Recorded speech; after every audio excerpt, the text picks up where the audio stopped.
After 20 Guinness Pro12 defeats in a row, Treviso finally got a win against Cardiff Blues in the last round, so went into their game against the Dragons with a skip in their step, particularly as the Welsh side hadn't won away from home this season. And Treviso started with real purpose. 2 minutes in, winger Angelo Esposito produced one of the best individual tries of the season so far, beating 3 defenders on his way to the opening try, which Jaden Hayward converted for a 7-0 lead.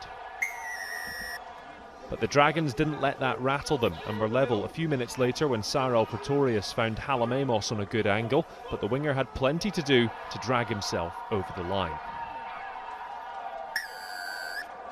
Angus O'Brien's conversion and a further penalty gave the Dragons a 10-7 lead, but this wasn't going to be a walkover as Treviso hit back with a second try just before the break. Filo Paulo carried over from close range. And the Italians started the second half where they left off in the first, producing a try after a sweeping move up the length of the pitch. Ludovico Nitulia was the man who finished it off, but he didn't do so easily, scrabbling his way over the line.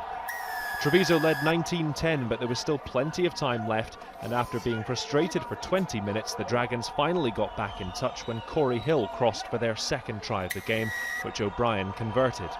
Hayward missed 2 penalties as the game grew more tense, and at 19-17 down with just a minute left, O'Brien was manoeuvred into a drop goal position, but incredibly his effort hit both posts and bounced back out, and Treviso clung on to get their second win in a row, edging them closer to Zebre in the second bottom position of the table, while the Dragons remain in 10th.